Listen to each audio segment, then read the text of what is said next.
नमस्कार, बहुत स्वागत है आप सभी का खबरों के सफर में। मैं हूं आपके साथ ज्योति यादव। तो आज बात करेंगे चार इन बड़ी खबरों पे। दरअसल चार इस वक्त की बड़ी खबरों पे हम चर्चा करेंगे। पहली खबर जिस पे हम चर्चा करेंगे 2024 को लेकर बीजेपी ने पूरे बिगुल फूंक दिया है, और साथ ही साथ दूसरी जो खबर है जिस पे आज हम चर्चा करेंगे, जो जेडीयू ने बीजेपी को नसीहत दी है उस खबर पर। वही तीसरी खबर पर हम चर्चा करेंगे, जेडीयू ने बीजेपी को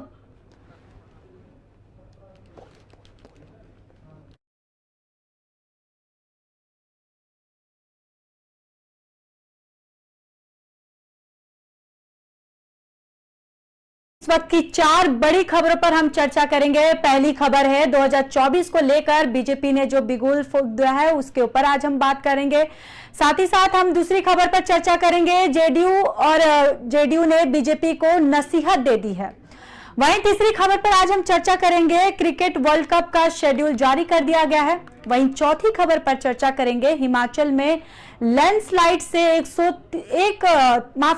हिमाचल में लैंडस्लाइड से 301 सड़कें बंद हो गई हैं। तो ये इस वक्त की चार बड़ी खबरें हैं जिस पे हम चर्चा करने वाले हैं।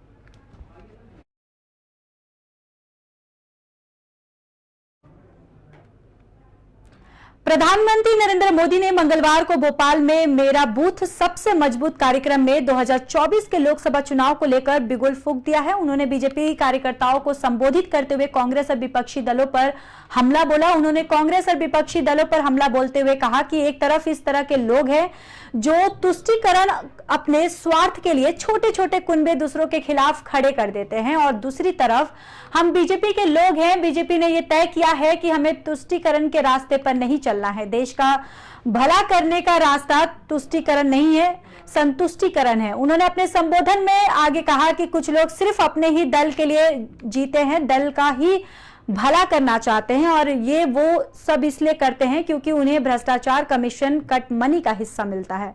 उन्होंने जो रास्ता चुना है उसमें ज्यादा मेहनत नहीं करनी पड़ती है, और ये रास्ता है तुष्टीकरण का।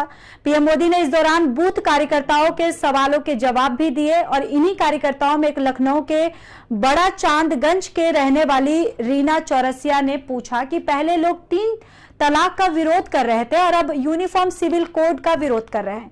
इसको लेकर मुसलमानों में जो भ्रम है उसे कैसे दूर करे, इस पर पीएम ने जवाब दिया कि जो भी 3 तलाक के पक्ष में बात करते हैं वो वोट बैंक के भूखे लोग मुस्लिम बहनों का बहुत नुकसान कर रहे हैं। 3 तलाक से नुकसान सिर्फ बेटियों का नहीं बल्कि इसका दायरा इससे भी कई बड़ा है। इससे पूरे परिवार तबाह हो जाते हैं, और अगर 3 तलाक कहकर किसी बेटी को कोई निकाल दे तो उसके पिता का क्या होगा, भाई का क्या होगा, पूरे परिवार उससे तबाह हो जाता है। 3 तलाक का इस्लाम से संबंध होता तो कोई मुस्लिम देश इस पर प्रतिबंध नहीं लगाता। मिस्र ने आज से 90 साल पहले इसको खत्म कर दिया था। अगर इस्लाम से इसका संबंध होता तो इस्लामिक देश इसे क्यों खत्म करते? कतर, जॉर्डन, इंडोनेशिया जैसे देशों में क्यों इसको बंद कर दिया जाता? 3 तलाक का फंदा लटका कर कुछ लोग मुस्लिम बहनों पर अत्याचार की खुली छूट चाहते हैं। तो आपको बताते चले कि पीएम मोदी आज भोपाल दौरे पर थे और उन्होंने संबोधन लोगों को किया, और अपने संबोधन में उन्होंने जमकर विपक्षी पार्टियों पर बरसे। और साथ ही साथ आपको बताते चले कि उन्होंने कांग्रेस और विपक्षी दलों पर हमला बोलते हुए कहा है कि एक तरफ इस तरह के लोग हैं जो तुष्टीकरण अपने स्वार्थ के लिए छोटे छोटे कुनबे दूसरे के खिलाफ कर देते हैं, और दूसरी तरफ हम बीजेपी के लोग हैं। बीजेपी ने ये सब तय किया है कि हमें तुष्टीकरण के रास्ते पे नहीं चलना है।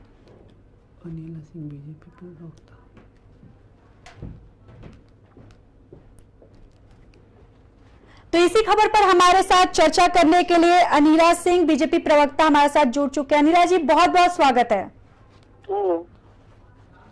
अनिला जी, जिस तरीके से आज पीएम भोपाल के दौरे पर गए, उन्होंने कई अहम बातें कही है, और उन्होंने सीधे तौर पर विपक्ष पर कटाक्ष करते हुए 3 तलाक पर उन्होंने बात कही है, और उन्होंने कई ऐसे मुद्दे उठाए। उन्होंने 3 तलाक को भी लेकर कहा कि जिस तरीके से अगर इस्लाम में इसे गलत मानते तो कई जो इस्लामिक जो देश है उसे बैन नहीं करते। और वही अगर बात करें कि 2024 को लेकर जो बिगुल फूंक दिया गया है, इसको लेकर आप लोगों की आगे की क्या तैयारी है? देखिए, ये तो सत्यता है कि हमारे देश में अभी भी इस प्रकार की कवायद तो रही है इस्लाम को फॉलो करने वालों में कि महिलाएं जो हैं वो बेचारी बहुत परेशान, दबी कुचली स्थिति में रहती थी। ट्रिपल तलाक एक ऐसा था कि कभी भी आप तलाक तलाक तलाक कहिए और तलाक हो जाता था जी।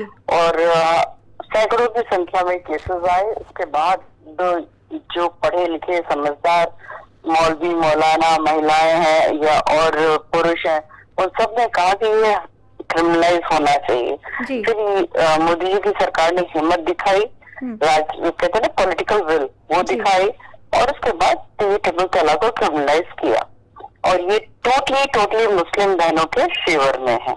दूसरी बात ये है कि भाई यूसीसी आने से कोई हिंदुओं को तो कोई ऐसा या सिखों को या किसी और को तो फायदा तो हो नहीं रहा। अगर फायदा होगा, सबसे ज्यादा अगर फायदा होगा तो मुस्लिम बहन बेटियों का होगा। तो जो उसकी खिलाफत कर रहे हैं उससे पूछना चाहिए भाई आपकी क्या नाराजगी है मुस्लिम बहन बेटियों के साथ। तो और ये हमें मालूम है कि भाई शादी है, डिवोर्स है, इनहेरिटेंस है, अडॉप्शन है, 4 चीजों पे लागू होगा। जी अनिला जी, अनिला जी, विपक्ष का ये भी कहना है कि जब ऐसे चुनाव आते हैं तो बीजेपी को यूसीसी याद आ जाता है। ये लोग तो ऐसे बोलते, जब हम राम मंदिर के बारे में बोलते थे तब भी ये लोग ऐसे ही कहते थे, 370 के बारे में बोलते थे तब भी ये लोग ऐसे ही कहते थे, क्योंकि इन लोगों में पॉलिटिकल विल पावर है नहीं। ये कदम उठाने के लिए स्ट्रॉन्ग पॉलिटिकल विल पावर चाहिए जो कि नरेंद्र मोदी जी में है और हमारे मैनिफेस्टो में यूसीसी का पॉइंट था कि भी हम यूसीसी लेकर आएंगे। तो जो कहा वो करके दिखाएंगे। क्योंकि लगातार विपक्ष तो ये भी कह रहा है कि हमारा जो ये देश है इसमें इतनी आबादी है, यूसीसी किसी भी हाल में लागू हो ही नहीं पाएगा और जो पूरे जो लोग हैं यहाँ पे वो नहीं अपना सकते, जो एक समुदाय की भी अगर बात करें तो। अब उनको कहने दीजिए, उनके कहने से क्या होता है। ये सिंपल सी बात है, अगर आप शादी कर रहे हो, किसी भी रिवाज से शादी कर लो, उसको रजिस्टर करा लो। आप डाइवोर्स कर रहे हो तो आप कोर्ट में डिवोर्स ले लो। इनहेरिटेंस है, इनहेरिटेंस में जो मुस्लिम महिलाएं हैं, बेटियां हैं, उसमें उनका पूरा हक होना चाहिए जी। अगर आपको अडॉप्शन करना है तो कोर्ट के थ्रू आप अडॉप्ट कर लो। तो कहीं कोई किसी का रीत रिवाज धर्म कुछ भी तो डिस्टर्ब नहीं हो रहा है जी। अनिला जी, वही अगर देखा जाए 2024 को लेकर और बीजेपी की तरफ से और क्या कुछ तैयारियां हैं या क्या मूल मंत्र दिया जा रहा है कार्यकर्ताओं को? बहुत जबरदस्त तैयारी भारतीय जनता पार्टी के कार्यकर्ता कर रहे हैं और हर बूथ को मजबूत कर रहे हैं, क्योंकि हम लोगों को लगता है कि बिल्कुल एक छोटी इकाई से लेकर ऊपर तक आप अपने आप को मजबूत करिए तो आप चुनाव में अच्छी जीत हासिल कर सकते हैं। तो वही उसी काम में भारतीय जनता पार्टी के कार्यकर्ता लगे हुए हैं। जी अनिला जी, बहुत बहुत धन्यवाद अपना कीमती वक्त देने के लिए, हमारे साथ बातचीत करने के लिए। तो प्रधानमंत्री नरेंद्र मोदी ने मंगलवार को भोपाल में मेरा बूथ सबसे मजबूत कार्यक्रम में 2024 को लेकर उन्होंने बिगुल फूंक दिया और साथ ही साथ बीजेपी कार्यकर्ताओं को संबोधित करते हुए कांग्रेस और विपक्षी दलों पर हमला बोला। उन्होंने कांग्रेस और विपक्षी दलों पर हमला बोलते हुए कहा कि एक तरफ इस तरह के लोग हैं जो तुष्टीकरण कर अपने स्वार्थ के लिए छोटे छोटे कुनबे दूसरों के खिलाफ खड़े कर देते हैं और दूसरी तरफ हम बीजेपी के लोग हैं। बीजेपी ने यह तय किया है कि हमें तुष्टीकरण के रास्ते पर नहीं चलना है, देश का भला करना है और हमें सही रास्ते पे चलना है। उन्होंने अपने संबोधन में आगे ये भी कहा कि कुछ लोग सिर्फ अपने ही दल के लिए जीते हैं और दल का ही भला करना चाहते हैं और ये सब इसलिए करते हैं क्योंकि उन्हें भ्रष्टाचार कमीशन कट मनी का हिस्सा मिलता है।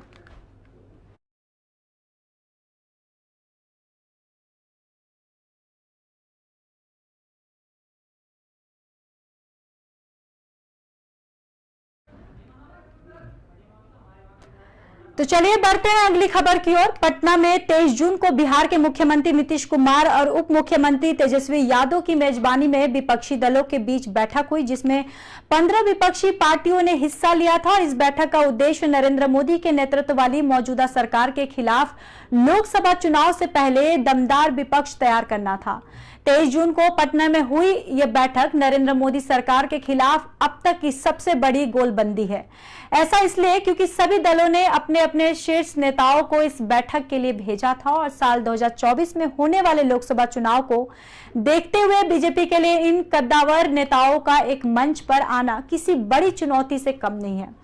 इस मीटिंग में नीतीश कुमार और लालू यादव के अलावा मल्लिकार्जुन खड़गे और हेमंत सोरेन, अखिलेश यादव, ममता बनर्जी, अरविंद केजरीवाल, फारूक अब्दुल्ला, महबूबा मुफ्ती और उद्धव ठाकरे जैसे कई कद्दावर नेताओं में शामिल थे। और बैठक के बाद नेताओं के सकारात्मक बयान से भी साफ समझा जा सकता है कि नीतीश कुमार ने जिस विपक्षी एकता के मिशन का बेड़ा उठाया था वह 100% कामयाब रहा है।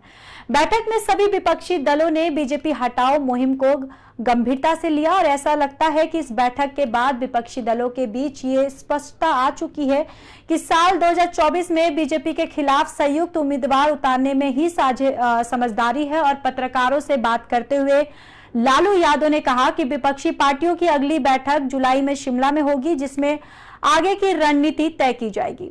इस बयान से यह भी साफ है कि संयुक्त उम्मीदवार उतारने की दिशा में बाकी बारीकियों पर जुलाई में होने वाली बैठक में आपस में मिलकर मंथन और चर्चा हो सकती है।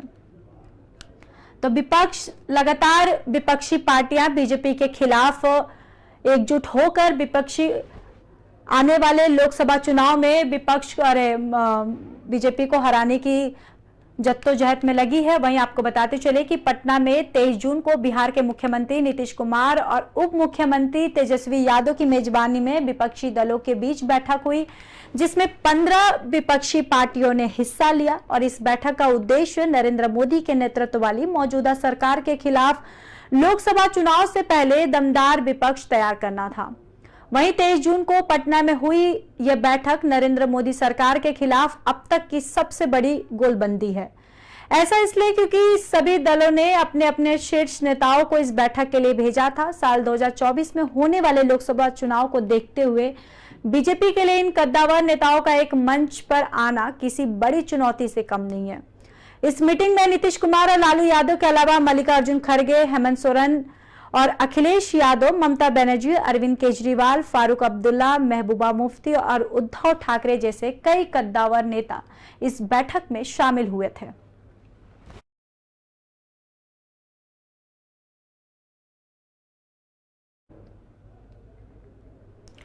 वहीं आईसीसी वनडे वर्ल्ड कप इसी साल भारत की मेजबानी में खेला जाएगा, जिसका शेड्यूल जारी कर दिया गया है। वहीं वर्ल्ड कप का आयोजन 5 अक्टूबर से 19 नवंबर के बीच होगा। क्रिकेट इतिहास में पहली बार ऐसा हो रहा है जब पूरा वर्ल्ड कप ही भारत में खेला जाएगा। इससे पहले भारत 1987, 1996 और 2011 के वनडे क्रिकेट वर्ल्ड कप की संयुक्त मेजबानी कर चुका है।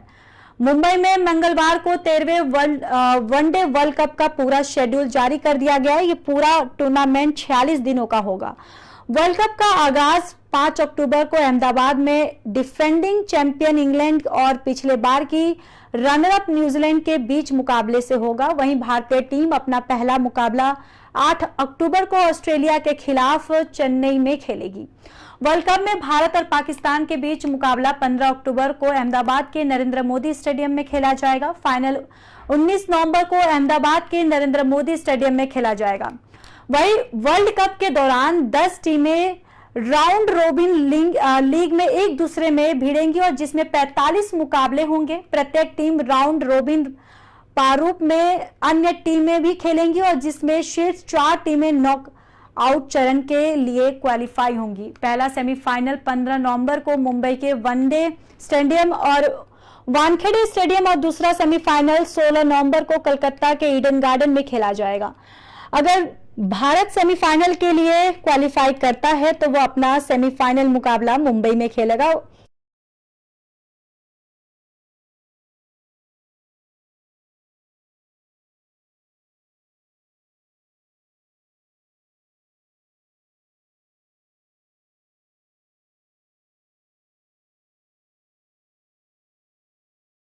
तो हमारे साथ इसी खबर पर ज्यादा चर्चा करने के लिए रणधीर सिंह जी जुड़ चुके हैं। वो चहल जो क्रिकेटर हैं उनके कोच है। रणधीर जी बहुत बहुत स्वागत है आपका। जी मैम, धन्यवाद। रणधीर जी, जिस तरीके से ये क्रिकेट वर्ल्ड कप का शेड्यूल जारी कर दिया गया है और ये जो मैच होने वाली है, इसको लेकर क्या कुछ तैयारियां की गई हैं? देखिए मैम, अभी तैयारियों के लिए तो काफी समय है। ये तो शेड्यूल जारी किया गया है कि स्टेडियम में कहाँ पे कौन से मैच होंगे। ये तो जो नॉर्मल रूटीन का काम है कि शेड्यूल जारी होता है, उस हिसाब से सभी स्टेडियम अपनी अपनी तैयारियां करते हैं। सभी एसोसिएशंस जो होती हैं उससे जहाँ जहाँ का स्टेडियम है वो अपनी अपनी तैयारियां करती हैं उस हिसाब से, विकेट से लेकर ग्राउंड मेंटेनेंस तक सब। जी, वही देखा जाए तो इसमें रणधीर जी कई टीमें हिस्सा लेने वाली हैं, तो अपने टीम इंडिया की लेकर अभी प्रैक्टिस को लेकर या कुछ आगे की तैयारियां की गई हैं?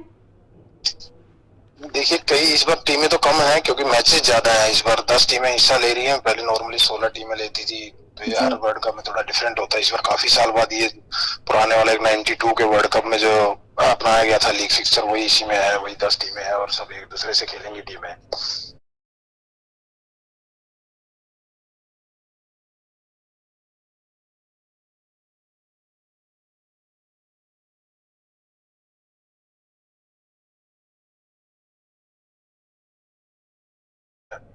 तो वो तो जो आने वाले मैचेज हैं, अभी वेस्ट इंडीज टूर है या उसके आने वाली बात एक दो जो सीरीज है, उनमें क्या कोच है या जो भी टीम प्रबंधन है वो देखेगा कि किस कॉम्बिनेशन के साथ खेलना है उन्हें। जी, रणधीर जी, बहुत बहुत धन्यवाद अपना कीमती वक्त हमें देने के लिए। जी मैम, धन्यवाद।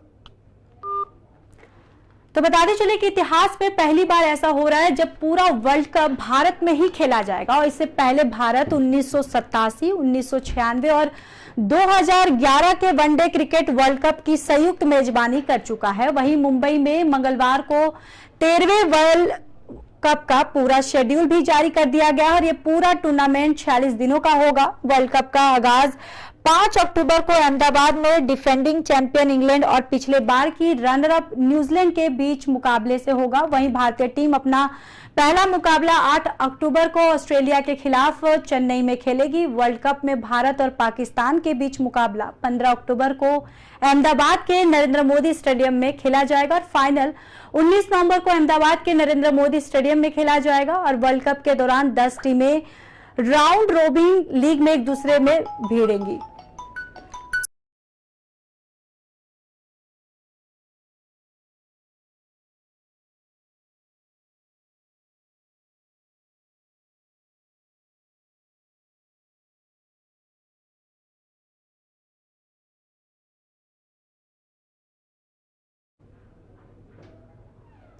हिमाचल प्रदेश में मानसून ने एंट्री के साथ ही तबाही मचाना भी शुरू कर दिया है। दरअसल लैंडस्लाइड के कारण 2 नेशनल हाईवे सहित 301 सड़कें यातायात के लिए बंद हो गई हैं। वहीं चंडीगढ़ मनाली NH 21 7 मील और 4 मील के पास लगभग 22 घंटे बाद बहाल कर दिया गया है। हाईवे बंद होने से मंडी, पंडोह और नागचला में लंबा ट्रैफिक जाम लगा है और इसमें दर्जनों बसों सहित सैकड़ों वाहन जाम कर फंसे रहे और इससे हजारों लोग रविवार रात से ही गाड़ियों में भूखे प्यासे रहे। वहीं दिन भी की लोगों को भोजन नसीब नहीं हुआ। निरंतर जारी बारिश से सड़क बहाली में बाधा उत्पन्न हुई और इसी तरह NH 5 भी ठियोग में 9 दिन बाद बहाल हो गया। NH 5 बंद होने से नारकंडा, चांसल और हाटू पीक और किन्नौर जाने वाले सैलानियों को भी परेशानियों का सामना करना पड़ा था और इससे रोजाना अपर शिमला, किन्नौर और कुल्लू जिले के लोगों को सहित टूरिस्ट भी परेशान हुए हैं।